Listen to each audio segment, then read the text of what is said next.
Buenos días a todos y todas, Egunon. Hoy arrancamos la tercera webinar de este cuarto ciclo de Empresa Saludable. Hoy vamos a hablar sobre trabajo híbrido y para ello contamos con la presencia de tres profesionales. Ricardo Mínguez, que ha sido jefe de Inspección de Trabajo y desde el año 2017 es consejero en el despacho de abogados Cuatro Casas. Vamos a contar con la presencia de José Antonio Carrasco, que es el director técnico de IMQ Prevención, y de Adela Radut, que es la coordinadora médica de Vizcaya. Cada uno de ellos va a tratar el tema de hoy desde una perspectiva diferente, desde la parte jurídica, desde la parte más técnica y desde la parte de la vigilancia de la salud en cuanto a aspectos relacionados con los aspectos positivos y negativos que tiene tanto para la salud física como para la salud emocional el tema del teletrabajo o el trabajo híbrido en este caso. Sin más dilación, dejo la palabra a Ricardo porque tenemos 20 minutos para la exposición de cada uno y luego a partir de las 11 haremos la parte de preguntas y respuestas que, como todos los webinars, venimos haciendo. Os dejo y Ricardo, los demás quitamos la imagen para que esté Ricardo solamente en la presentación. Gracias. Buenos días, Ricardo. Hola, buenos días. Gracias, Esther, por la invitación a este webinar. Y bueno, vamos a intentar hoy hacer una aproximación a esto que me ha pedido mi querida amiga Esther. Oye, vamos a intentar acercarnos al tema del teletrabajo y del trabajo a distancia, pero desde una perspectiva, digamos, menos habitual, que es ver qué pasa con esas fórmulas de prestación de servicios en las que no estoy en el centro de trabajo, pero que no encajan estrictamente en lo que es la normativa de teletrabajo, ¿vale? Yo me voy a seguir refiriendo a todo esto como teletrabajo, aunque técnicamente hay que hablar de trabajo a distancia cuando estamos dentro del marco de la ley 1021, pero bueno, me parece como más sencillo hablar de teletrabajo y hablaremos luego dentro de este teletrabajo del que se presta dentro y fuera del centro de trabajo, ¿no? Que es un poco ver cuáles son las diferencias y las características de uno y otro. Lo primero que quería señalar es que lo que ha traído el nuevo sistema o la nueva normativa ha sido pues una reglamentación mucho más estricta. El trabajo a distancia ya existía anteriormente, pero ahora lo que ha venido a decirse de una manera clara, oiga, a partir de que usted supere el 30% de la jornada en un periodo de 3 meses, se considera usted que está en situación de trabajo a distancia, vamos a decir, de teletrabajo estrictamente, ¿vale? Y debe usted cumplir, digamos, los requisitos que vienen en la norma en este sentido. ¿Qué pasa cuando estoy por debajo, por tanto, de este sistema, de este número de horas? Cuando trabajo de manera solamente esporádica fuera del centro de trabajo. Pues se podría resumir de la siguiente manera. Pues no pasa nada, simplemente que no le resulta a usted de aplicación la ley 1021 y le resulta a usted de aplicación el resto de normativa laboral común, es decir, la habitual que se nos resulta de aplicación cuando trabajamos en nuestro centro de trabajo. Esa sería, digamos, a grandes líneas el resumen de mi ponencia. ¿Qué pasa con los trabajadores que solo un día a la semana o por debajo de ese día y medio trabajan desde un lugar distinto de su centro de trabajo habitual? Bueno, pues que no tienen una regulación específica, ¿vale? Es decir, se regulan por la normativa general común, porque solamente quedarían bajo el amparo de la ley 1021 aquellos que superan el límite del 30% de jornadas en 3 meses. Estos serían técnicamente las diferencias entre lo que es teletrabajo y trabajo a distancia. A mí me gusta llamarle teletrabajo cuando realmente está uno haciendo su labor desde su domicilio, porque trabajar fuera del centro de trabajo tenemos que tener en cuenta que uno puede trabajar desde muy distintos o en muy distintas ubicaciones, desde una estación de tren, desde una cafetería, desde la segunda residencia que tiene en la playa, etcétera. Estos son trabajos desde fuera del centro de trabajo, técnicamente es teletrabajo, pero a mí me gusta referirme al teletrabajo como aquel en el que se pacta con el trabajador que este va a ser prestado desde su domicilio. Es lo que viene a ser el trabajo a distancia, pero que todos habitualmente lo denominamos teletrabajo. Y esas otras prestaciones, por tanto, que yo desarrollo fuera, ¿quedan bajo el amparo de la ley del teletrabajo? Pues no, técnicamente no, porque si estoy menos de ese 30%, como hemos señalado, no estoy en ese nivel. Y por tanto, ¿qué normativa me resulta de aplicación? La ordinaria. Bueno, y si estoy fuera de mi centro de trabajo, bueno, pues tendré que ver en qué condiciones yo como empresa tengo posibilidades de afectar el lugar desde donde desarrollas esa actividad o en qué condiciones no. Hemos de pensar que hay agentes comerciales, hay visitadores de todo tipo, hay muchas personas que parte de su jornada la realizan fuera de un centro de trabajo, digamos, estrictamente. Y para ellos no existe ninguna normativa específica, simplemente, pues ya sabéis, hay que poner medios de traslado adecuados a los trabajadores, etcétera. Hay un registro de jornada que en todo caso debe ser cumplido con independencia que se trabaje o no en el centro, ¿vale? Lo único es que, dado que existe, sí que existe, como sabemos, una ley de teletrabajo para aquellos que superan estos umbrales del 30%, sí que nos parece oportuno, aunque solo sea por cautela, ya sabéis que los abogados para estas cosas somos muy cautelosos, nos parece oportuno que si va a haber una prestación continuada de prestación fuera del centro de trabajo del trabajador o trabajadora, que se acuerde en un documento anexo al contrato de trabajo en qué condiciones se va a llevar a cabo. Y no tanto por regular esos días en los que no va a venir al centro de trabajo, sino para evitar posibles reclamaciones a futuro que pudiera efectuar, como, oiga, me está usted ahora cambiando las condiciones de trabajo, etcétera, etcétera. Técnicamente no habría una modificación sustancial de condiciones, pero como todos sabemos cómo es el ámbito laboral de protector intuitivo en el ámbito de los derechos de los trabajadores, a nosotros nos parece aconsejable que incluso en estos supuestos en los que no se llega a este 30%, si va a haber una prestación regular, no es simplemente que un día hemos acordado con el trabajador, oye, el lunes quédate en casa y trabaja desde casa, sino si va a haber una prestación regular, sí que nos parece oportuno hacer un anexo al contrato de trabajo donde indiquemos el tiempo digamos, de duración de esa situación. Es conveniente ponerle una duración temporal porque en caso de que se llegara a considerar que es una condición que hemos facilitado al trabajador para mejora de su conciliación, le hemos puesto unas fechas límite, le hemos puesto unas condiciones de reversibilidad, le hemos puesto también unas indicaciones en cuanto a necesidades organizativas en las que yo me puedo basar para poderle decir, oye, a partir de la semana que viene o a partir de dentro de 15 días, un mes, el tiempo que nos hayamos dado de preaviso, debes volver al centro de trabajo de manera habitual porque necesitamos por razones organizativas que lo hagas. Es decir, en la medida que podamos, de alguna manera, describir en qué condiciones se va a desarrollar esa prestación por debajo de ese 30%, nos da mayor garantía a la empresa para la posible reversibilidad de ese servicio y que no se pretenda hacer de aquello una condición más beneficiosa, que en principio no lo es, pero como todos conocemos el ámbito social, pues para nosotros nos parece oportuno que vayamos con ciertas cautelas. En todo caso, esta prestación siempre es voluntaria, ¿vale? Es decir, que el trabajador preste sus servicios fuera del centro de trabajo, tanto si es en el modelo de teletrabajo estructural, es decir, cuando supero el 30%, como si no, en principio tiene que ser de carácter voluntario, salvo que la propia naturaleza del trabajo exija que el trabajador trabaje fuera del centro. Ya estamos diciendo, repartidores, visitadores, etcétera, su propia naturaleza hace que la prestación tenga que desarrollarse fuera del centro de trabajo.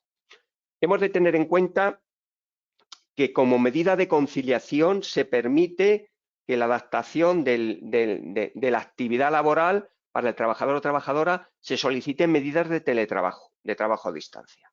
Esto está previsto y ahora mismo hay un borrador de directiva a nivel europeo en el que va a aparecer el marco, digamos, legal para toda la Unión Europea en materia de teletrabajo, con lo cual no sabemos si superará los estándares de nuestra ley o, por el contrario, con nuestra ley damos por cumplido lo que venga en esa directiva. Pero bueno, sabéis que se está tramitando.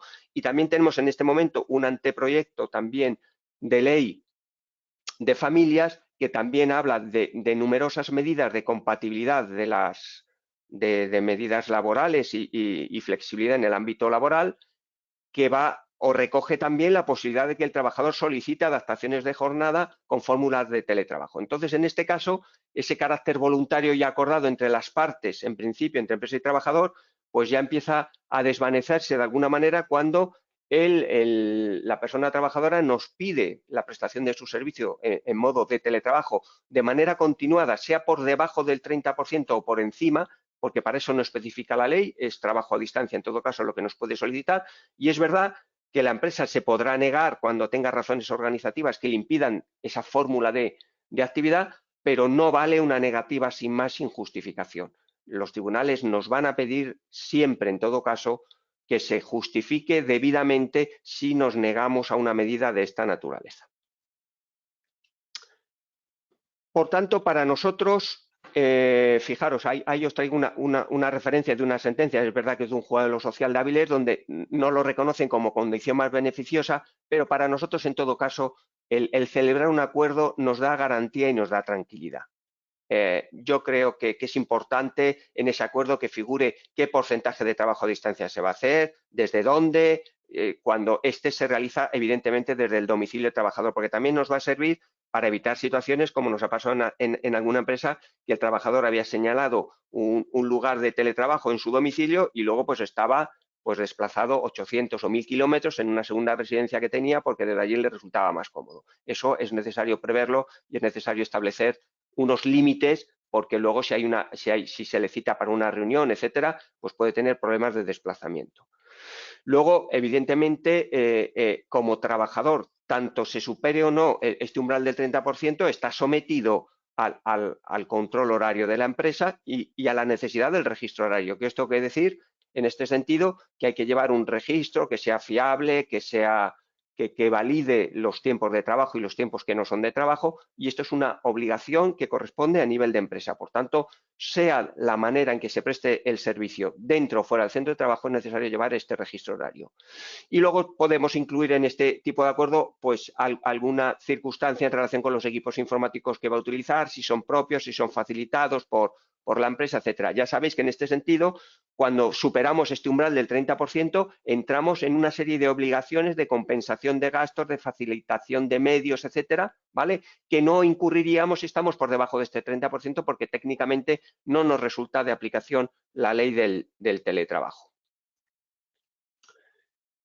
Se permite o la ley propiamente del teletrabajo ha mirado con gran profusión al tema de los convenios colectivos y a los acuerdos que se pudieran suscribir en esta materia. Si existieran, estos son de obligado cumplimiento, como no os tengo que señalar, pero en este sentido señalar que hay acuerdos tanto para situaciones que hay propiamente teletrabajo como cuando se está por debajo de este 30%, y, sin embargo, se establecen determinadas condiciones, prestaciones o modos de llevar a cabo esta actividad a distancia, ¿vale? En todo caso, los convenios colectivos pueden señalar obligaciones para la empresa en este sentido y también derechos y obligaciones para el trabajador para poder acogerse a este tipo de situaciones. Entonces, es necesario, o yo animo en la medida que se pueda a suscribir a nivel de acuerdo colectivo, de pacto, este tipo de situaciones, porque nos dan más garantía en caso de que haya una reclamación. Ya no es el mero acuerdo entre empresario y trabajador, que luego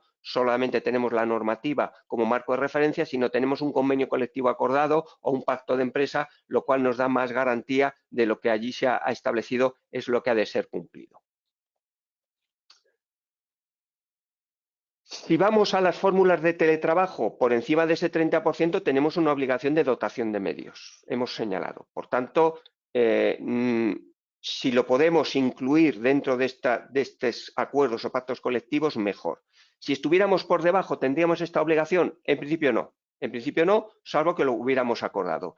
Se trataría entonces, por tanto, de negociar de alguna manera, de manera individual con el trabajador, la posibilidad de que preste sus servicios desde fuera del centro de trabajo siempre que tenga disponibilidad y medios para este enlace. Será valoración de la empresa si quiere facilitar o no estos medios para llevar a cabo la conexión. Cuando se está por encima del 70%, esto resulta obligatorio. Ya los medios es obligatorio que lo facilite la empresa, es obligatorio que facilite también o que compense los gastos en que incurra el trabajador, si bien la ley no ha establecido cómo se compensan estos gastos, pero es necesario por lo menos hacer una previsión de los mismos. y a partir de aquí pues tendríamos que entrar, si hemos entrado en esta fórmula de teletrabajo por encima del 30%, pues a detallar en la medida de lo posible todas las obligaciones de las partes en esta materia, desde los gastos de conexiones, concreción mínima de otros gastos que pudieran estar asociados a esta fórmula, si tengo o no derecho a gastos de desplazamiento que yo tenía reconocidos, a tickets comida que yo tenía reconocidos anteriormente. Todo esto, en la medida que se pueda, conviene recogerlo si hay un acuerdo propiamente de teletrabajo por encima del 30%. Sobre la forma de cálculo de los gastos, en caso de que tengamos obligación de compensar los mismos, existen diversas fórmulas, no vamos a entrar en ellas en este momento, pero sabed que hay en el ámbito tributario diversas fórmulas de compensación en virtud del espacio particular que uno dedica al ámbito del teletrabajo en relación con los gastos generales de su domicilio, consumibles, conexiones, etcétera, incluso de energías que se utilicen para realizar esta actividad, y que, bueno, esto hay que ver cuál es el tratamiento a efectos de seguridad social, porque no está claro. En principio viene a compensar gastos y parecería que no se corresponde, por tanto, con una cuantía salarial, sino indemnizatoria. Sin embargo, no está excluido, porque no está recogido así en la normativa de seguridad social, como gasto excluido de la base de cotización. Entonces, estaría la duda de, ¿se consideraría una compensación de gastos por los que no debo cotizar? O, en todo caso, es una compensación salarial que debe ser objeto de cotización. Esto es una duda que todavía no ha sido resuelta y que tenemos que tener en cuenta que la normativa de seguridad social no recoge nada en sentido contrario. Vale. Para ello, lo ideal es que todas las empresas cuenten con una política propia en esta materia y también en materia de desconexión. Esto ayuda mucho, porque cuando luego vienen reclamaciones desde el punto de vista de jornadas que superan los límites horarios, etcétera, es necesario poder acreditar que tenemos establecido un sistema de control, un sistema de jornada, unas órdenes e instrucciones sobre cómo se ha de desarrollar el trabajo cuando éste se desarrolla desde fuera del centro, y nos ayuda, evidentemente, a defender la posición y la postura de la empresa. En la ley de la jurisdicción social se ha incluido un procedimiento específico, ¿vale?, para las cuestiones que se susciten en materia tanto de acceso a la situación de teletrabajo como las situaciones de reversión o posibles modificaciones de condiciones que existan durante este tiempo. Es un procedimiento muy rápido, ¿vale?, en el que se pueden pedir indemnizaciones si el trabajador entiende que se le han causado daños de algún tipo. Es un procedimiento que se señala con mucha rapidez.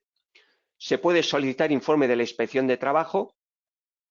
No es preceptivo, pero hay posibilidad de que el juzgado lo solicite, y tiene una tramitación preferente y urgente. Entonces, fijaros que ya tenemos, además, en la ley de la jurisdicción social, un procedimiento específico para resolver estas cuestiones específicas referidas al teletrabajo.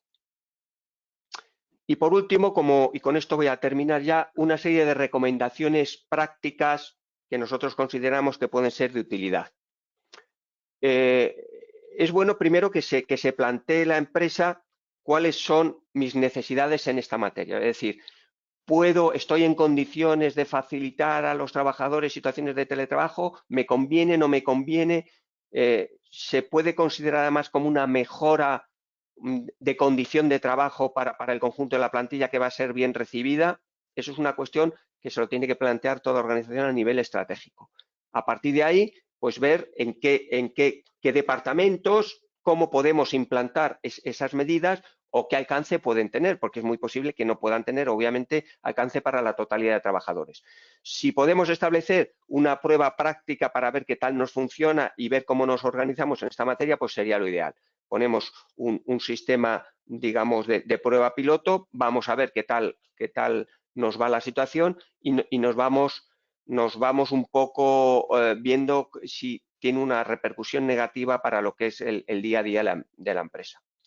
Luego, como hemos señalado, en materia de negociación colectiva, cuando tengamos ocasión de negociar nuevos convenios o acordar nuevos pactos, es importante, o a nosotros recomendamos, que podamos incluir estos criterios que hayamos establecido en nuestra organización dentro de estos acuerdos de naturaleza colectiva, porque nos van a ayudar a la defensa de la situación de la empresa y a evitar reclamaciones de los trabajadores.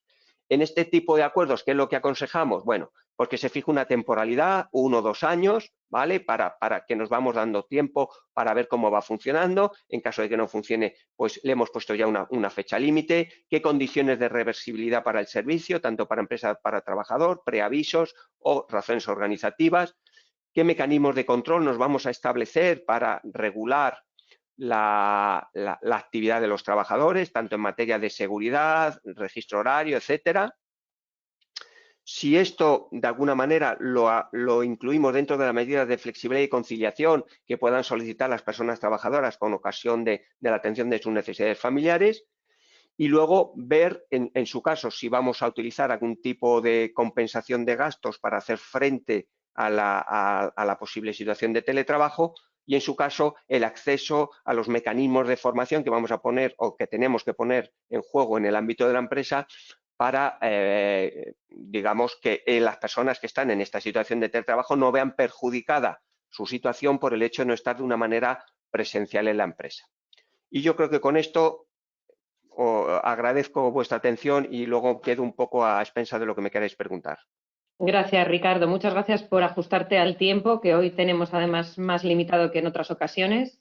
Y con esto damos paso a José Ancarrasco, que nos va a hablar de la parte técnica de la gestión de evaluación de riesgos, formación e información, etcétera, de esos trabajadores que pueden estar tanto en modalidad teletrabajo total o, sobre todo, los que son parte híbrida, ¿no? Gracias, José. Bueno, que estoy ahí. Buenos días a todas y todos. Continuando un poco con ese planteamiento de que lo que importa es ser garantes de la prevención que estamos desarrollando en nuestras personas trabajadoras, el concepto de teletrabajo tiene que ser lo más amplio posible y que ya el aspecto regulador, ese aspecto regulador con un nivel de riesgo mayor, por decirlo, que a los técnicos de prevención nos gusta hablar del concepto riesgo y el concepto factor de riesgo, donde mayor riesgo puede haber es en aquellas personas que su trabajo a distancias de forma completa, en su jornada completa, y de ahí se supone que disminuiría simplemente por el tiempo de exposición hacia un entorno de trabajo, de teletrabajo no regulado, ¿no? Que estamos en un valor, como decía Ricardo, de un inferior al 30% según la ley 10 de trabajo a distancia. ¿Qué es teletrabajo? Pues efectivamente, teletrabajo es utilizar una serie de tecnologías que nos van a permitir trabajar fuera de un entorno de trabajo presencial al que estábamos acostumbrados hasta ahora. Pero surge una gran duda, ¿no? ¿Qué pasa con el lugar de trabajo? ¿Dónde voy a trabajar? ¿Voy a trabajar en la playa? ¿Voy a trabajar en un hotel? ¿Voy a trabajar en mi casa? ¿Vale? No hay una definición. Se entiende que es un lugar gestionado por la persona trabajadora. Yo ahí he dejado la definición que tenemos en el reglamento de lugares de trabajo, que no sabemos si algún día se cambiará para poder introducir este aspecto y poderlo de alguna forma gestionar, o que sea una gestión compartida entre la empresa y la persona trabajadora. Pero en cualquier caso, vuelvo a insistir, tenemos que ser garantes, y sobre todo la empresa, la organización tiene que ser garante de que cuando esa persona esté en una situación de exposición a teletrabajo, bien sea en un nivel, digamos, no regulado, o bien sea un nivel regulado, tenemos que ser garantes de que esa persona no sufra consecuencias a lo largo del tiempo. Como hemos dicho, ese teletrabajo se puede presentar desde jornadas completas hasta jornadas de una duración parcial dentro de la jornada diaria. Es decir, a mí lo que me preocupa, lo que nos tiene que preocupar en las organizaciones es que toda aquella persona que esté expuesta a una situación de trabajo en tiempo completo, pues los riesgos que se pueden generar por aislamiento, por pérdida de ese concepto de trabajo colaborativo, por la dificultad de la desconexión digital, pues tienen que ser, digamos, formar parte de esa estrategia preventiva, del plan de prevención, de las actuaciones, de la planificación de la actividad preventiva que tendrá que dar mayor importancia en ese aspecto. Y luego, por otro lado, tendremos que utilizar esa otra en el otro extremo la parte del trabajo durante la jornada, que entendemos que es la mejor forma, ¿no?, de utilizar el teletrabajo, porque permite, por un lado, una conciliación familiar y laboral adecuada, y permite también los beneficios de la presencialidad parcial, incluso diaria, y, por supuesto, muy importante, el sentimiento de pertenencia a la empresa y la salud emocional que puede tener la persona cuando, de vez en cuando, y eso lo hemos sufrido en nuestras carnes todas y todos en este proceso de la pandemia, que luego estábamos encantados de poder volver a compartir el conocimiento y las experiencias. Cuando hablamos de teletrabajo o trabajo híbrido, ¿no?, ya que el nombre de esta jornada webinar intenta introducir ese concepto, estamos hablando de que es que hay un dato real, y es que el Instituto Nacional de Estadística nos indica que hay un porcentaje muy elevado, incluso más del 35% de personas que afirman, que dicen que están en una situación en la que normalmente lo hacen o lo pueden hacer o tienen ganas de hacerlo porque tienen los recursos para hacerlo. Claro, esta es una situación que vuelve un poco al concepto ese del lugar de trabajo, del entorno específico, que es lo que a mí más me preocupa, ¿no? Y yo lo podría comparar un poco, igual nos sirve para salir un poco de este entorno y decir, cuando comemos lo podemos hacer de muchas formas. Todo es comer. Puedo comer en la playa, puedo comer en el monte, puedo comer de diferentes formas, pero si lo hago a diario de una forma adecuada, cumpliendo una serie de condiciones, es decir, en un lugar adecuado, con una silla adecuada, con un ambiente adecuado, con un entorno, con una compañía adecuada, etcétera, esa comida a lo largo del tiempo seguramente nos va a producir una satisfacción emocional, en la salud, etcétera. ¿Puedo comer de forma esporádica un pincho en la cafetería porque tengo prisa, etcétera? Vale, sí, pero si eso lo convertimos en algo rutinario, es posible que nuestra salud no vaya bien, ¿no? Por tanto, yo lo comparo eso con el teletrabajo, es decir, que esté regulado, que no esté regulado, que hayamos firmado un acuerdo, que no lo hayamos firmado, al final lo que tenemos que conseguir es que la persona y la organización, sobre todo, establezca unos principios, una estrategia, una política y una estrategia que se esfuerce para que esas personas que se sabe que están en una posición de teletrabajo estén protegidas. Sobre todo en el aspecto del entorno de trabajo y las necesidades que tenga que tener esa persona, aunque simplemente sean de formación inicialmente, para que la persona tenga los mínimos conocimientos para que pueda adaptar su lugar de trabajo, entre comillas, que gestione de forma particular, porque lógicamente no podemos obligar a una persona que en su lugar de trabajo, pues, no sé, tenga unas condiciones especiales. Lo que sí que tenemos que hacer es informarle, formarle, darle las mayores instrucciones y conocimientos para que lo pueda organizar y, por supuesto, darle los recursos digitales para que el trabajo lo pueda realizar al menos de igual forma que lo haría en su entorno presencial. De igual forma que en un entorno presencial tenemos que conseguir que esos recursos digitales permitan un entorno colaborativo, es decir, permitan que la persona pueda, digamos, beneficiarse de ese conocimiento de otras personas, pueda beneficiarse de las novedades, incluso hasta de los chascarrillos que pueden surgir en la empresa, y que al final, oye, no me entero de que iba a haber una celebración, íbamos a celebrar el cumpleaños de un compañero o compañera. Todo eso es muy bueno para que la persona pueda mantenerse en ese entorno y llegar y seguir en un entorno que le permita una ventaja en su forma de trabajar, por la flexibilidad, le permite conciliar, como hemos dicho, y en muchos casos se está viendo que este entorno de trabajo, de teletrabajo,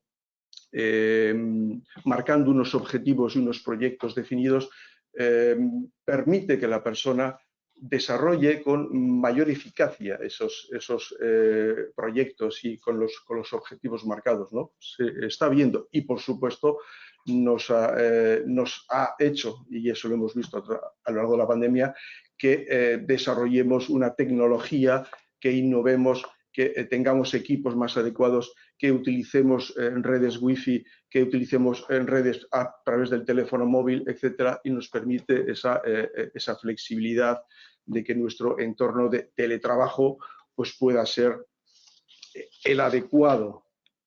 Pero también hay inconvenientes. Los inconvenientes normalmente suelen estar relacionados con la capacitación. Las personas a veces pues le ponemos un equipo, un ordenador, el móvil, etcétera. Venga, ánimo, puedes salir de tu entorno físico de trabajo, puedes ir al cliente, puedes ir, tienes libertad para trabajar donde quieras, ya, pero esa persona se va a encontrar, pues como nos hemos encontrado ahora nosotros, que la tecnología te puede fallar. Imagínate, estás con un cliente, quieres realizar esa reunión de presentación del proyecto y te falla la tecnología. Pues imaginaros el estrés, la situación emocional que le va a ocurrir a esa persona cuando se encuentre en una situación en la que, igual por un desconocimiento de lo que tenía que haber hecho exactamente, dónde tenía que haber activado, qué programa, qué actualización. Por tanto, es donde tenemos que poner principalmente el foco, ¿no? En la capacitación de las personas, en la tecnología adecuada, orientar a la persona hacia la desconexión digital. La persona no puede ser que esté esa sensación de que, bueno, ya por terminar este proyecto, este trabajo, voy a seguir hasta las 2. No, no, marquémonos unos límites, marquémonos un horario de trabajo. Y, por supuesto, vuelvo al concepto de lugar de trabajo, espacio definido de trabajo y configurado, que debe de formar como principal eje para organizar una adecuada condición de trabajo. ¿Cómo integramos la prevención en este entorno que, como decimos, gestiona la persona? Pues con los 3 agentes que estamos implicados en la prevención de riesgos: la persona, el servicio de prevención y la empresa, por supuesto. Cada uno tiene sus obligaciones y responsabilidades. La persona, le vamos a facilitar formación desde la empresa para que tenga los conocimientos mínimos e imprescindibles de cuáles son las situaciones que debe controlar en cuanto a los diferentes factores de riesgo que se va a encontrar en su entorno de teletrabajo. El servicio de prevención dotará de un sistema, llamémosle cuestionario, o de la forma que se busque lo más ágil y lo más práctico para que la persona pueda, por un lado, orientarse en qué es lo que se recomienda y, por otro lado, contestar a la situación en la que se está encontrando en su entorno familiar. Y luego de ahí van a surgir actuaciones como, lógicamente, valorar, es decir, valorar en qué nivel de riesgo se encuentra esa persona en función de lo que nos ha contestado, o si es necesario realizar algún tipo de estudio específico, sea económico, psicosocial, etcétera. Luego tendremos que proponer las medidas. Esas medidas estarán relacionadas con una dotación de medios de la empresa. Ya decíamos, cuando hay un acuerdo en aquellos entornos regulados por la Ley 10 de trabajo a distancia, pues lógicamente la empresa tiene que dotar de medios. Pero ¿qué pasa con aquellos lugares o teletrabajo que está por debajo del 30%? Pues yo estoy de acuerdo con lo que nos indicaba Ricardo, que tendremos también que hacer de alguna forma un acuerdo o algo que permita a ambas partes, por un lado, ser garantes de la seguridad y salud de las personas, y por otro lado, que la empresa, su responsabilidad se transmita o se traduzca en una dotación de medios. Y todo ello integrarlo en el plan de prevención, es decir, que la estrategia que ya hemos dicho se tenga en cuenta esos lugares o esos entornos de trabajo. Y mira, muy importante, arriba estamos recordando que las personas lo que necesitamos es que colaboren, igual que en cualquier entorno de trabajo.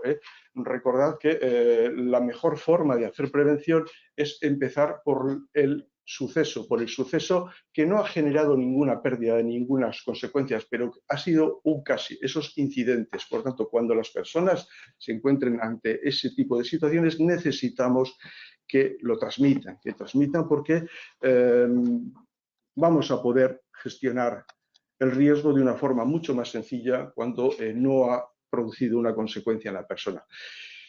Los técnicos de prevención entendemos de elemento peligroso, de factor de riesgo, de magnitud de riesgo y de medida preventiva. ¿Dónde está el origen del riesgo? Pues ahí decimos el espacio, la distribución de la jornada, si hay descansos, si esos descansos están organizados, el control del tiempo, regulamos, fichamos cuando empezamos, cuando terminamos, etcétera. El aislamiento, muy importante. Esa persona está sufriendo aislamiento, estamos facilitándole un entorno colaborativo, puede participar con otras personas, etcétera. Ahí está el kit. Entonces, ¿cómo se evalúa? Es decir, claro, ¿cuál es el método? Pues no hay un método. Dice el artículo 16 de la Ley 10 de trabajo a distancia que el método tiene que ser, debe de ofrecer confianza respecto a los resultados. Bueno, ahí dejo una reseña. Pues, por ejemplo, hay ErgoBiover se basa en una serie de normas y normas ISO para poder establecer unos límites o unas comparaciones en cuanto a los diferentes factores, que luego los vamos a ver, la silla, la mesa, etcétera.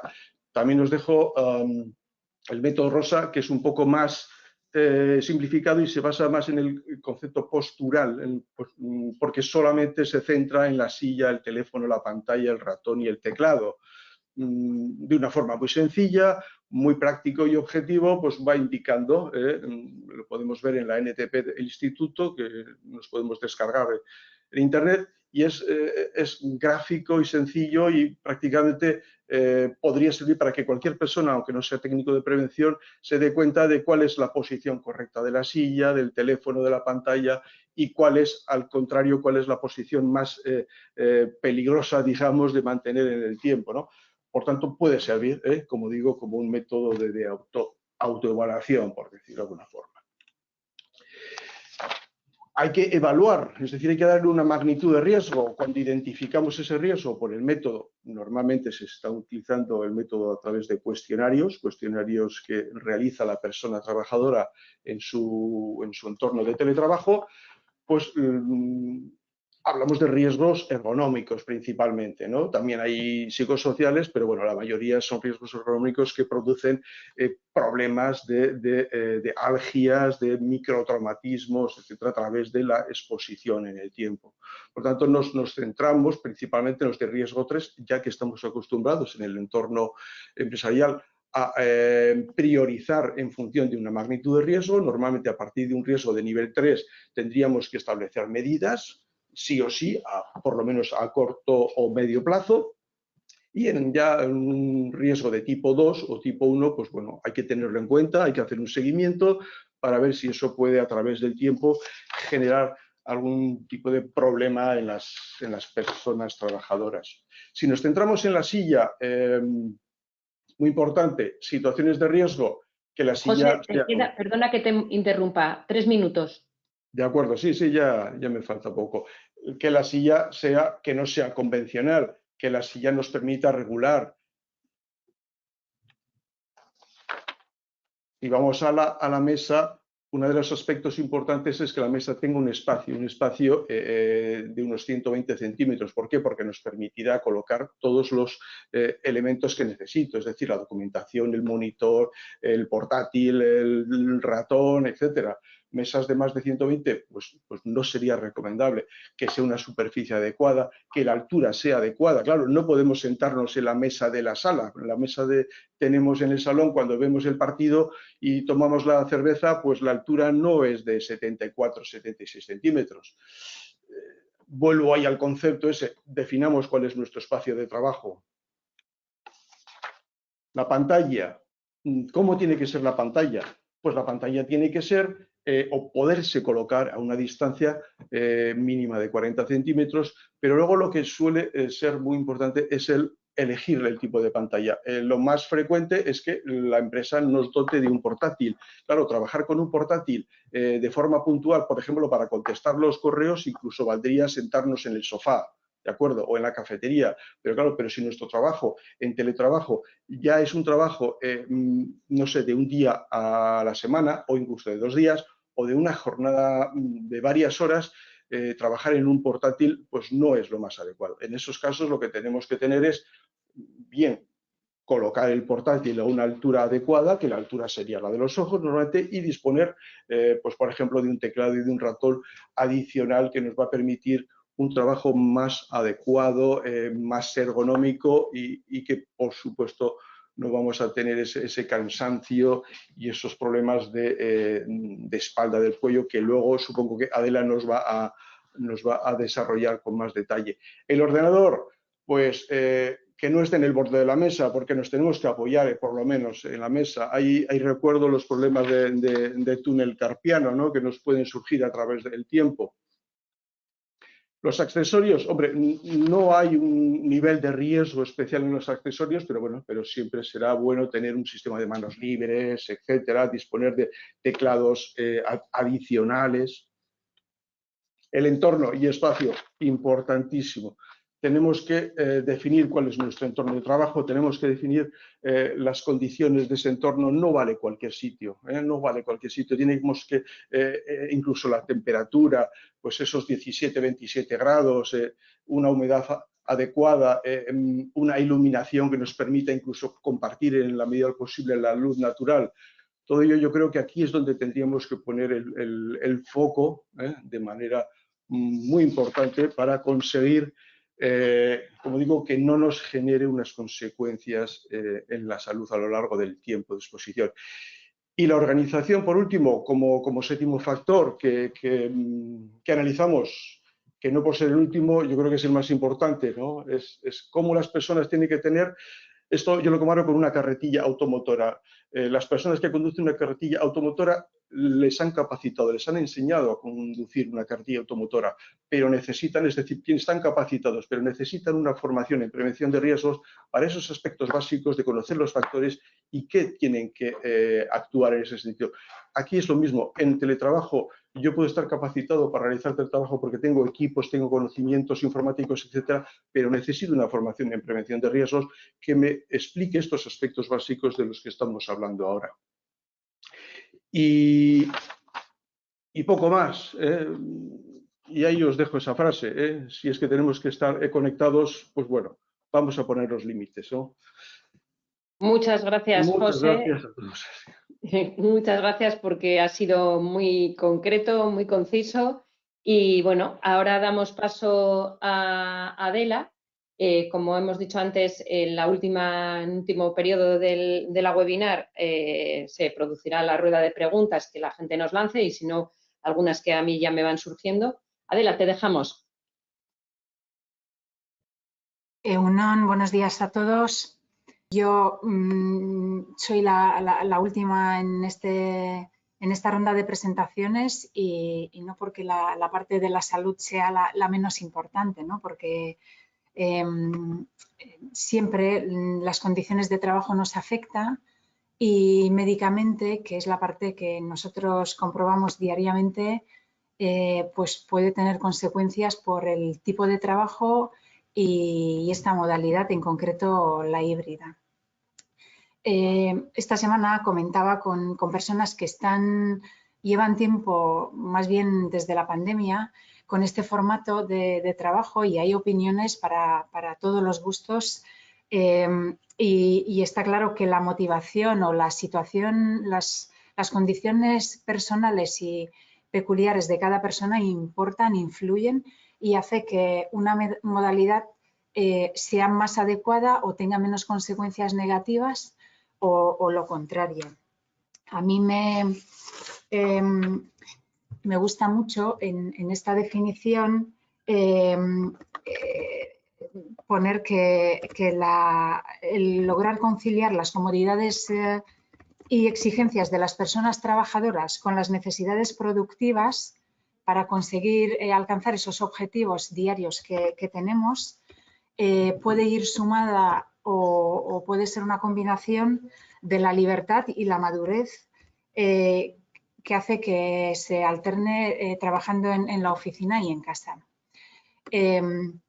Es muy importante, ¿no?, que una persona pueda tener esa libertad, que elija, ¿no?, en qué formato es el más adecuado para su trabajo. Eso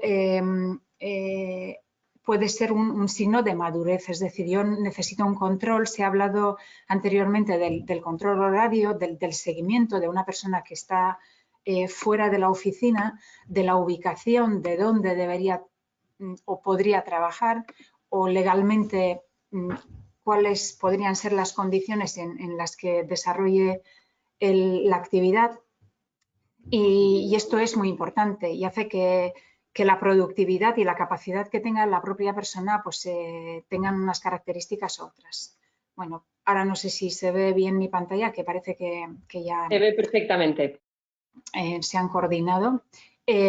Yo voy a hablar principalmente de la parte médica. Estos son unos inconvenientes, ya se han comentado antes, ¿no?, de la pérdida de socialización, de que una persona puede encontrarse más aislada, de que esto lo puede crear una sensación de agotamiento, ¿no? Hace pocos días me comentaba alguien que no le apetecía ni quedar, o sea, esa parte social posterior al aislamiento trabajando en casa le determinaba tener unas reacciones distintas al anterior periodo. Puede ser emocionalmente agotador en condiciones normales, cuando podemos compartir impresiones, podemos interaccionar entre nosotros directamente en el trabajo presencial. Eso nos falta trabajando a distancia. Y luego, uno de los peligros y riesgos mayoritariamente que hace que haya patologías derivadas de las que vamos a comentar es el excesismo, el estar constantemente conectados, o unas jornadas ad infinitum, ¿no?, que se definía en alguna descripción. Es decir, yo estoy en casa, tengo flexibilidad, tengo comodidad, puedo conciliar, pero puedo contestar a las 9 de la noche, a las 11 y a las 6 de la mañana. Y eso hace que nos encontremos cansados, que ese cansancio no sea del propio trabajo, sino que sea de la forma de organización. Y ya lo han comentado antes, que hay que poner límites, ¿no? Y la fatiga es uno de los principales síntomas y las patologías que van derivadas a lo que es agotamiento, estrés, y etcétera.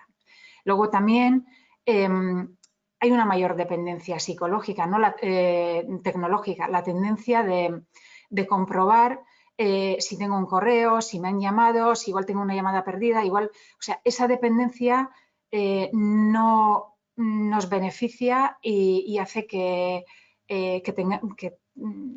tengamos más tendencia al nerviosismo. Y luego pues hay otros factores que se podían producir, más violencia en el hogar por el tipo de trabajo de la propia persona y las características que tenga, ¿no? Pues igual no puede tener una ubicación correcta, aislada, concreta, y eso genera más tensiones y pueden llegar incluso a ser violencia. El tiempo más prolongado y sentado. Ayer me decía alguien que no tiene tiempo para hacer deporte porque está trabajando desde casa y no tiene tiempo. Parece una contradicción, es decir, cuando finalizas la jornada laboral, con lo que tengas marcado, se supone que el tiempo que ahorras en el desplazamiento lo puedes utilizar de otra manera. En esto sí que van incluidas las prioridades de cada persona, o las necesidades o las patologías que tenga que controlar, o simplemente los hábitos. Y en esto insistimos bastante en las revisiones médicas. Y luego el aumento del consumo de tabaco, de alcohol. Igual no nos tomaríamos una cerveza trabajando, por poner un ejemplo, pero sí en casa, total, no vamos a tener que dar explicaciones a nadie y podemos aumentar más esa dependencia. Y luego las lesiones musculoesqueléticas. Sí se ha hablado de la altura de la mesa, de que no todo vale, de que en el sofá para un periodo corto sí que podríamos estar operativos, pero no es lo ideal y lo aconsejable. Y luego el aumento del peso, es decir, la constancia y el estar haciendo viajes a la cocina o comiendo, picando entre horas y todo lo que puede derivar en una obesidad o sobrepeso. Voy a hacer un repaso breve. El que una persona trabaje desde otra ubicación que no sea la propia oficina o la propia consulta, eso está legislado. Se ha hablado de la desconexión digital, que hay países que llevan adelante en esto y en concreto Francia. Hay un reglamento y posterior a la pandemia esta necesidad la comprobamos las ventajas, los inconvenientes del trabajo a distancia y efectivamente los múltiples beneficios, ¿no? Es decir, yo tengo capacidad de organizarme, puedo decidir si hoy sigo en el trabajo en casa, si todo esto está legislado y hay un acuerdo entre la empresa y el propio trabajador. También hay estudios que demuestran que es importante la conciliación y en esta parte el género sí marca el que haya menos hombres, un 56% y 69% mujeres que solicitan este formato de trabajo pues para conciliar, ¿no? Y luego hay estudios que también nos indican que hay más personas, trabajadores, que acusan agotamiento, que las tareas son más exigentes desde casa, aunque podría no parecer, podría parecer contradictorio, y que el 80% de los responsables nos indica que emocionalmente es más exigente el trabajo desde otra ubicación que no sea la propia oficina. Sí es importante la flexibilidad y la capacidad de decisión. Yo como empleado me voy a encontrar mejor si se me ofrece esa confianza para organizar el trabajo sabiendo que se van a cumplir los objetivos trabajando desde casa o desde cualquier otra ubicación. Hay otros estudios que nos indican esta cifra del 72% en cuanto a agotamiento. También ha habido un aumento de la productividad con este formato de trabajo, que es un trabajo que se puede aplicar a toda clase de puestos laborales que incluyan oficina. Como es lógico, pues hay trabajos que tienen que ser presenciales y no podríamos hablar de este mismo. Luego es muy importante la organización, muy importante que tengamos límites, muy importante que podamos contestar a un correo electrónico que nos va a dar tranquilidad durante un fin de semana o una llamada de los responsables de la dirección o de alguna persona que nos agilice el trabajo, pero no tenemos la obligación fuera de esa jornada que la consideremos y la acordemos con la propia empresa. Y no es obligatorio, si esto nos genera estrés que se puede detectar fácilmente, el estar constantemente conectados, ¿no? El deber de estar. Bueno, esta es la regulación, que todos tenemos derecho a desconectar y faltaría más. Es más, seguramente está comprobado, ¿no? Y cada uno de nosotros podríamos indicar, pues, cuando estamos pendientes de contestar, de hacer un trabajo, de estar pendiente de la pantalla principalmente, eso nos puede generar bastante tensión y hacer que nuestro rendimiento sea distinto.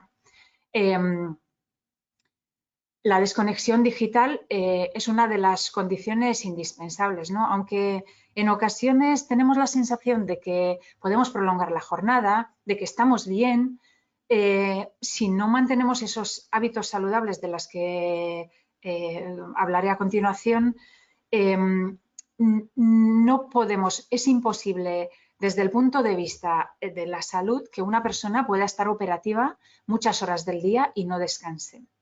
Entonces, hay que tenerlo muy en cuenta, respetar, ¿no?, esos ámbitos personales que son muy importantes y que hace que podamos estar bien. Se ha comentado Adela, perdona antes. que te moleste, perdona Sí. que te interrumpa. 5 minutos, ¿vale?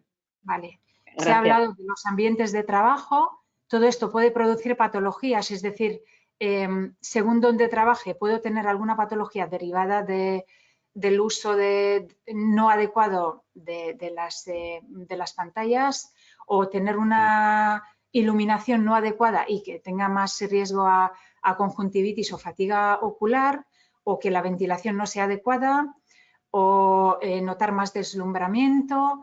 Es importante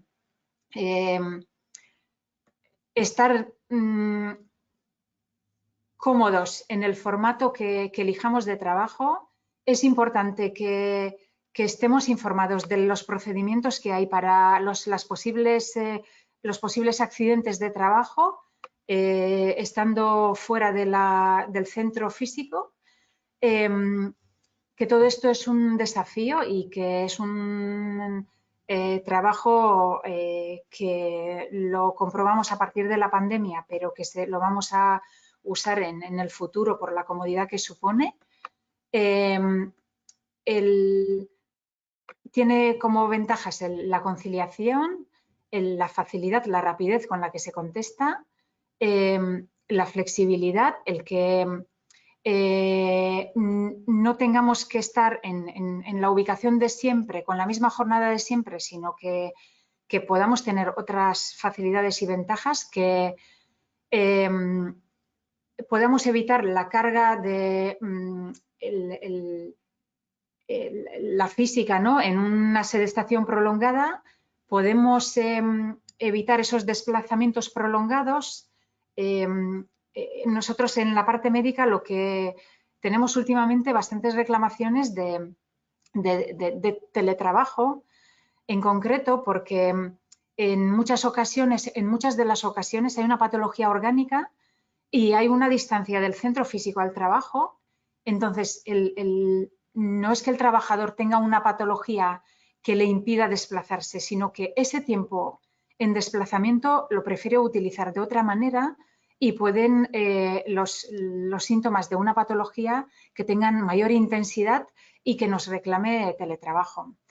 Y luego las patologías derivadas son el estrés laboral más una cefalea. Va a tener una intensidad distinta cuando una persona está constantemente conectada. Las conductas, las contestaciones, la parte emocional y cognitiva va a ser distinta.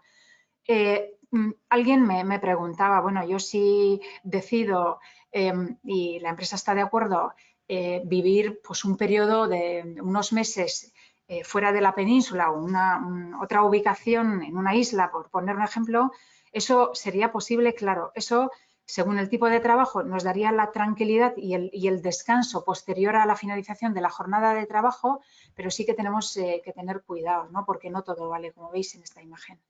Luego el tecnoestrés, el burnout, el empeoramiento de la calidad de vida por el uso prolongado de las pantallas, y luego los conflictos dentro del propio domicilio o de la ubicación del trabajo.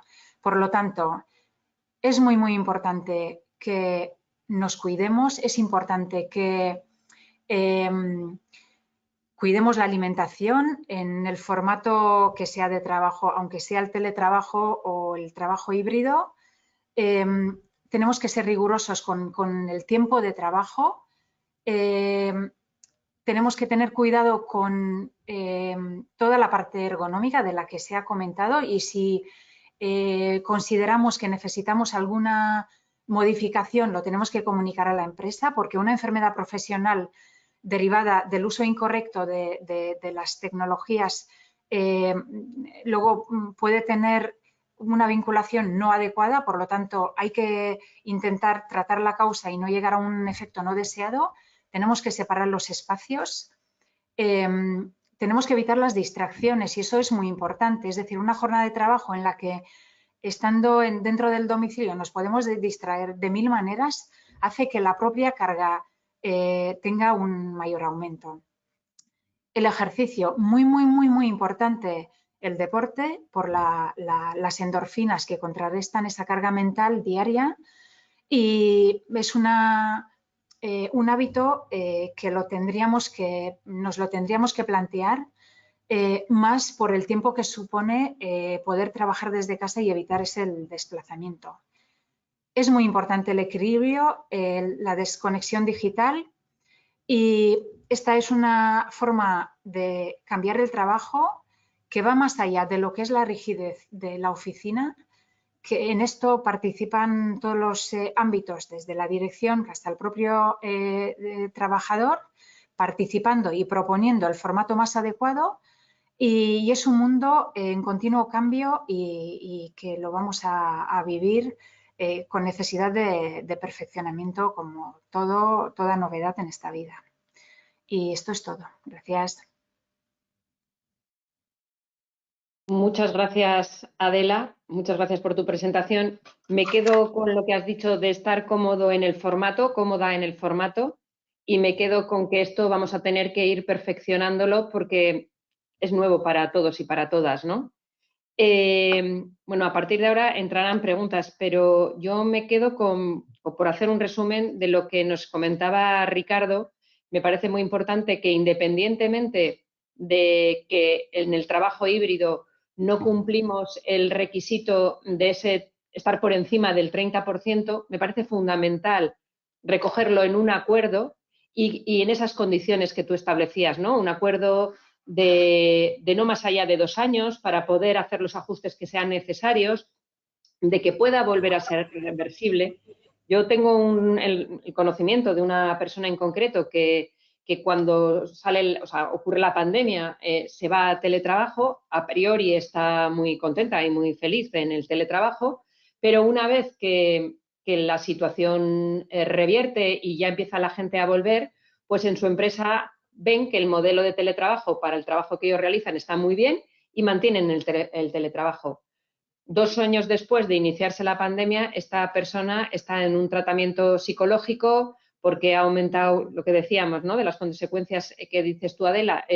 No había desconexión digital, el aislamiento porque no se relacionaba de la misma manera con los compañeros, compañeras, la sensación de estar todo el día en una cueva, y luego, en el caso que comento, era mujer y cuando terminaba empezaba con sus tareas del día a día, con lo cual, como ama de casa, porque eso de la conciliación y la corresponsabilidad, pues a veces pues se queda ahí, ¿no? Entonces, la situación era de una persona que está ahora mismo en tratamiento psicológico y como medida médica es que vuelva a trabajar en presencial de momento y luego ya veremos, porque necesita sociabilizar, necesita estar con personas y necesita establecer los límites. Esto me viene a colación también porque la semana pasada la webinar que hicimos fue de gestión del tiempo y una de las conclusiones a las que llegamos es precisamente que no somos conscientes de lo responsables que somos de la gestión de nuestro tiempo. Los límites los tenemos que poner nosotros y nosotras, y esos límites muchas veces están aquí, porque somos nosotros y nosotras los que establecemos en nuestras distorsiones cómo tienen que ser las cosas, y a veces nos pasamos, o por exceso o por defecto, pero por exceso las consecuencias son muy, muy serias. Una pregunta, Ricardo. Cuando se trabaja el modelo de teletrabajo y el acuerdo, debe ser un acuerdo que sea entre las partes y se tiene que presentar públicamente. Entiendo que en situaciones donde están por debajo del 30% es un pacto, un acuerdo de empresa que no se tiene que hacer, o sea, no tiene que ir a firmarse a ningún sitio, no hay que presentarlo en ninguna oficina. No. No, en principio solamente hay que registrar y hay que darle copia a la representación legal de los trabajadores de lo que son acuerdos de teletrabajo estrictamente bajo el amparo de la Ley 10, con lo cual todo lo que estuviera en el... Es que realmente, fíjate, si todo fuera, si viviéramos en un mundo normal no haría falta ni regular nada, es simplemente pues como si tú me dices, oye, el lunes no vengas por la oficina, quédate en casa, haz tu trabajo desde casa y sin más. La regulación lo único que pretende es dotar a la empresa de herramientas para caso de que haya una situación conflictiva luego con el trabajador, tanto en un sentido o en otro. Es lo único que nos da esa cierta garantía para que quede claro cuál había sido el acuerdo entre las partes. Es la única finalidad que tiene. Vale. No, lo digo porque generalmente en algunas charlas en las que hemos estado nos preguntan precisamente de este tipo de situaciones, y cuando el trabajo es teletrabajo está ya regulado y no hay ningún problema, pero estas situaciones en las que no es ni Pinto ni Baldomero, que estamos ahí en el medio, pues muchas veces entran las dudas, incluso, oye, ¿hasta qué punto la empresa tiene que dotar de medios? El ordenador lo tiene que poner la empresa porque no es una obligación. Entiendo que todo eso se debe regular, como tú bien has dicho, en el marco de la negociación y llegar a un entente cordial entre las partes. Sí me ha llamado la atención que había ahí una nota que habías puesto que el teléfono móvil y el portátil podía ser considerado como un salario en especias por seguridad social. ¿Eso nos puedes aclarar un poco? Porque me ha sorprendido, ¿no? Pues bueno, ya sabéis que estamos en tiempos muy complicados para la seguridad social, y la seguridad social, todo aquello que le huele a una mínima recaudación o posibilidad de cotización, pues lo exprime al máximo. Entonces, cuestiones que hasta ahora no habían sido en absoluto objeto de discusión, pues puede serlo cuando los medios que entrega la empresa no solo se utilizan para la actividad profesional, sino también para la actividad particular. Por ejemplo, el coche de empresa, el teléfono, el equipo informático, te pueden llegar a decir que si tienes un uso particular del mismo, por la parte del uso particular, cabe entender que se trata de un salario en especie, y por esa parte puedan intentar exigir la tributación correspondiente, la cotización correspondiente por ese apartado. Que yo sepa, todavía con el vehículo particular, con el vehículo de empresa, sí claramente ya lo están tomando en consideración. Con teléfonos y portátiles yo no tengo todavía conocimiento aquí en nuestro ámbito, pero hay que estar prevenidos porque pudiera ser también. Vale. Nos preguntan si es menos del 30%, ¿es recomendable hacer la evaluación de riesgos? ¿Cuál es nuestra opinión? José, no se te escucha. Por ahora, perdón. Sí, hacer una evaluación de riesgos reglamentariamente es necesario, o establecer ese procedimiento cuyo objetivo es identificar a qué riesgos está expuesto la persona y dotarle de unos medios es obligatorio, lógicamente, lo que indica la Ley 10. Bien, ¿qué ocurre en el resto de las situaciones? Pues lo que decíamos, la empresa, la organización tiene que ser garante de que las personas no sufran a través del tiempo. Es una recomendación, es decir, la estrategia preventiva de la empresa debería de tener en cuenta a esas personas también. Y me ciño a lo que he dicho, hay una serie de situaciones, esto es como comer.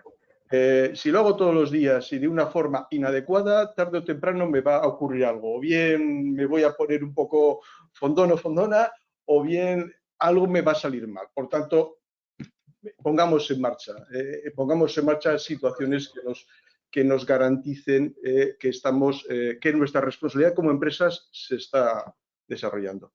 Además, en la semana, bueno, el día que nos juntamos, el otro día, el martes o miércoles, no recuerdo bien, era una de las cosas que decíamos, ¿no? Que como técnicos de prevención tenemos que ser garantistas, ¿no?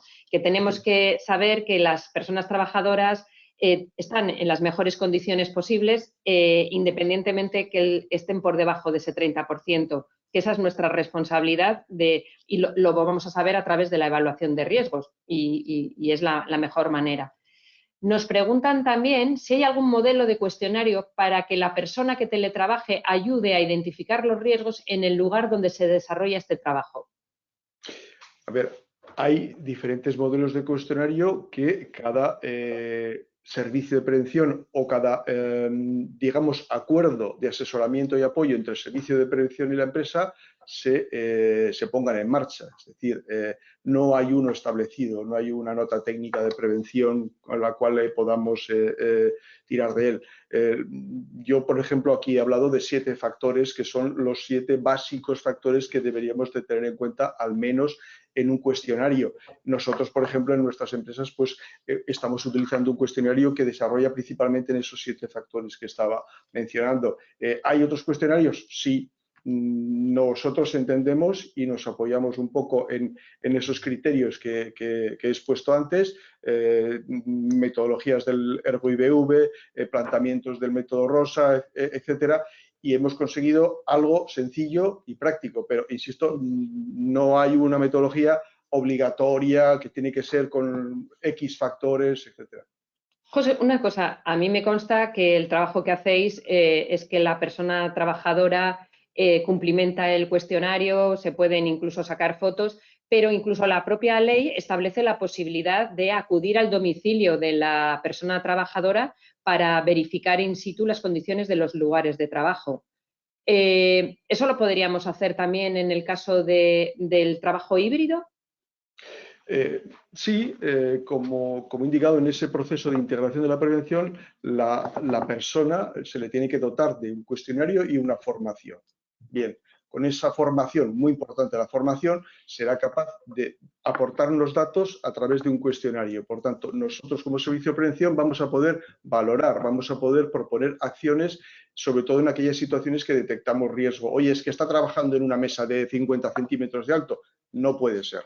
Vale, pero ahí es donde puede haber estudios a posteriori, siempre y cuando la persona lo permita, porque estamos hablando de un entorno que gestiona la persona trabajadora.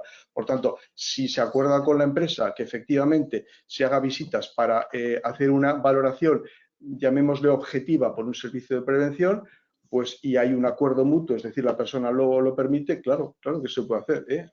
Se han realizado actuaciones de ese tipo, como digo, como siempre, con ese consentimiento de la persona, con el acuerdo de los representantes de los trabajadores, de los delegados de prevención y, lógicamente, con la metodología acordada entre empresa y servicio de prevención.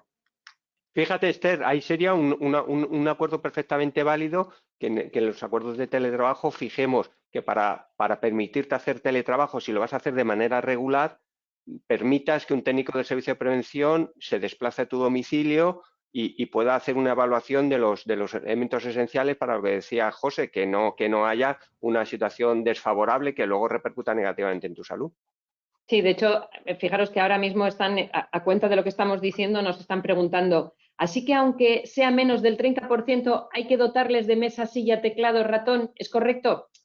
Yo creo que ahí, Ricardo, es la parte que decías, todo tiene que estar recogido en un pacto, ¿no? O sea, así como cuando estamos en teletrabajo, si la empresa tiene que establecer los medios que va a disponer, incluso las compensaciones por el wifi, por lo que fuere, en el caso del 30%, que estemos por debajo del 30%, estará recogido en un acuerdo hasta dónde llega la empresa y hasta dónde llega el trabajador. Porque también entiendo que es como es un acto voluntario por parte del trabajador asumir esta forma de trabajo híbrido, pues en muchos casos, hasta donde yo sé, está habiendo un equilibrio entre lo que pone la empresa y lo que pone el trabajador, ¿no? Así es. Así es, ¿no? Vale. Nos están preguntando también, esta es para ti, Ricardo.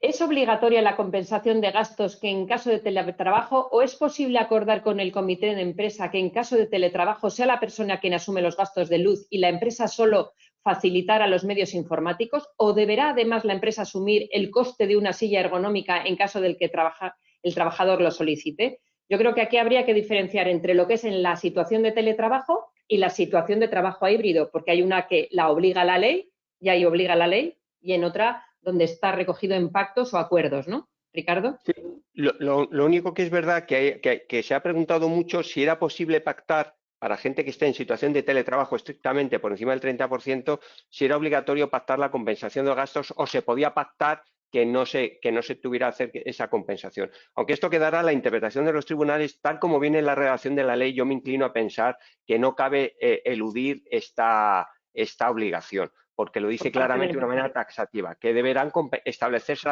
Otra cosa es que en ese pacto ¿a cuánto valoramos la compensación de los gastos? Y puede ser desde 5 a 50 o a lo que consideremos. Yo recomendaría pactar, aunque fueran cantidades muy exiguas, cantidades pequeñitas, pero que hubiera un pacto para que no nos puedan decir, oiga, usted es que ha trasladado la carga de la obligación al trabajador, ¿vale? Porque la ley es taxativa, antes que decir que unas cosas las paga el trabajador y otras la empresa. Yo haría una valoración global y diría, pues te voy a compensar con X dinero al mes y sin particularizar, porque hay el riesgo de que si le digo que la carga la soporta el trabajador, me digan que eso no lo permite la ley 10. Vale, lógico, por otro lado. Nos dicen, estábamos hablando de la evaluación de riesgos y nos dicen, ¿y si la persona no permite, cómo garantizamos que están en las mejores condiciones? Yo entiendo, y esta es mi opinión, y a ver qué opinéis vosotros, si yo estoy en una situación de teletrabajo o trabajo híbrido donde hay una parte que es voluntaria, porque yo acepto voluntariamente, entiendo que ahí se podrá, en el caso del híbrido sobre todo, recoger que para poder participar en ese modelo yo voy a tener que permitir que se me valore mi puesto de trabajo en mi domicilio, porque es la única manera de tener información que garantice que mi situación de puesto de trabajo es el adecuado, ¿no? Y si no lo hago, pues es que estoy incumpliendo el acuerdo. Sí, a ver, yo ahí lo que veo, yo lo compararía con el uso de un equipo de protección individual. Si a una persona le informamos de cómo debe de ser el uso adecuado de ese equipo de protección individual, le informamos de qué riesgos le está protegiendo. En el caso de un entorno de centro físico de trabajo, de centro presencial, pues lógicamente hay unas medidas de vigilancia, hay unas medidas de invigilando de personas responsables, etcétera, etcétera. Claro, cuando estamos en un entorno de trabajo que es tu entorno privado, nadie te puede vigilar. Pero si yo te he informado de cuáles son las correctas medidas, hay un acuerdo o no, etcétera, aunque no quiera la persona que se le rellenar el cuestionario, no quiera que se le visite para que se le asesore adecuadamente, pero le hemos informado. Por tanto, yo creo que es muy importante esa parte previa de formar e informar a la persona cuál es y cómo deben de ser la forma correcta de realizar el trabajo en situación de teletrabajo o de trabajo híbrido. Yo, y luego fíjate, lo demás es voluntario, correcto, es voluntario, ¿vale? Pero ya nunca, cuando esa persona sufra un problema de salud, algias, etcétera, y digo, oye, más no podemos hacer, por ahora, reglamentariamente. Yo iba a comentar que yo, en los casos que haya una prestación continua en modo de teletrabajo, yo por lo menos, si no se permite la visita del técnico, que sería, digamos, la mayor garantía, al menos sí un sistema de autoevaluación, que el propio trabajador se comprometa en un documento a decir en qué condiciones está usted, si está en una habitación ventilada, si tiene iluminación suficiente, la mesa qué dimensiones tiene, qué temperatura tiene la habitación, es decir, un mínimo que se comprometa, de tal manera que si nos falsea esos datos, siempre podamos tener luego también una defensa como empresa, ¿no? Porque es que en ese ámbito, como dice José, no podemos interactuar. Lógico, bueno, lógico. Médicamente, yo sí que os puedo confirmar que en la mayoría de los casos, cuando el trabajador está de acuerdo y vive esas ventajas de lo que es la conciliación, del tiempo de desplazamiento, de la capacidad para hacer más deporte, realmente su percepción es distinta y se va a adecuar, aunque no tenga una mesa proporcionada por la propia empresa o una silla en condiciones las mismas que en el trabajo físico, pero sí psicológicamente hace que él se encuentre mejor, que enfoque todo hacia esas ventajas. Incluso recuerdo unos cuestionarios de este tipo, ¿no? del tipo teletrabajo, con contestaciones. No tengo tiempo para organizarme las comidas, ¿no? Es un sinsentido, es decir, ¿cómo no vas a tener tiempo estando en casa? Si te pasaría lo contrario. Pero si psicológicamente uno ve más las ventajas o puede disfrutar de determinadas situaciones personales, ¿no? Ayer me decía alguien, no podría acompañar a mis hijos al colegio, etcétera, etcétera. Pues eso hace que la parte orgánica tenga menor intensidad y luego siempre Es decir, ¿se puede determinar un accidente, una enfermedad profesional derivada? Pues hay que identificar antes, ante la mínima dolencia que se puede relacionar con el uso no adecuado o la ubicación incorrecta, pues tendríamos que valorar para no llegar a tener una enfermedad profesional. Y no hablar de accidentes de trabajo, es decir, con todos los condicionantes, ¿no? El deslizamiento, un suelo húmedo, etcétera.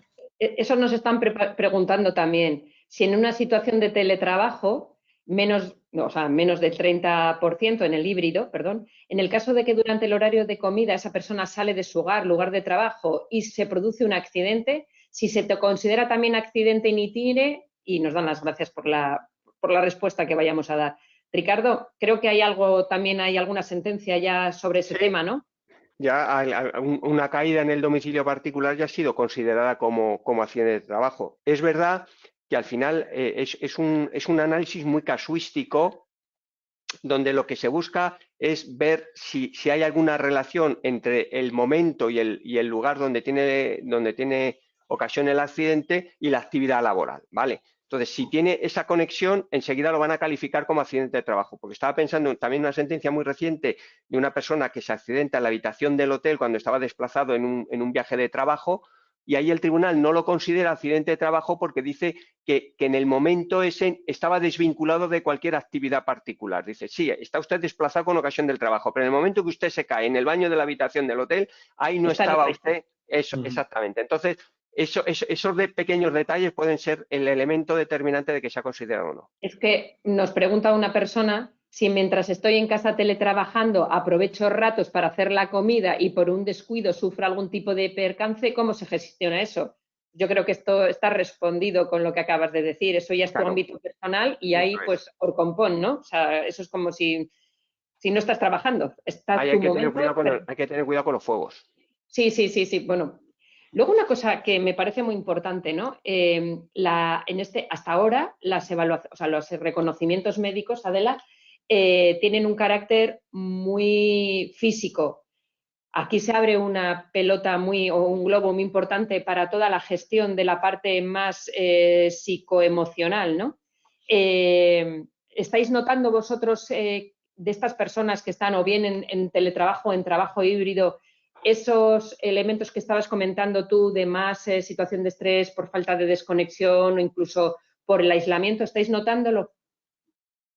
Sí, estamos notando y estamos encontrando personas que prefieren trabajar de forma presencial, aunque el tiempo no lo pueda organizar de la misma manera, y estamos encontrando personas que tienen una patología que no le incapacita desplazarse y trabajar de forma físicamente y reclaman mucho el teletrabajo, bien y más por factores emocionales. Es decir, hay un diagnóstico y otras causas distintas al trabajo y se nos reclama el poder hacer la indicación de teletrabajo, bien sea porque no hay un buen descanso, bien sea porque una medicación no consigue regular bien la patología que sea, que en condiciones óptimas y con un estado de salud mental en condiciones lo podría regular. Si estamos menos, la verdad, que después de la pandemia tuvimos el problema de la adaptación y el retorno, ¿no? Porque el mundo seguía y teníamos que volver presencialmente, pero sí hay casos particulares que consideran los propios trabajadores que la solución sería el teletrabajo y médicamente no tienen tal justificación para que nosotros lo podamos indicar. Entonces, en alguna ocasión estamos ahí un poco intentando llegar a un término medio y al equilibrio. Vale. La última pregunta. ¿El pacto de condiciones para lo que no sea teletrabajo, pasar una lista de chequeo para evaluar, se debe pactar con representantes de los trabajadores o delegados de prevención o es un pacto particular para cada persona? Creo que son varias cosas, ¿no? Bueno, lo ideal siempre que podamos llevarlo a pacto colectivo es lo ideal.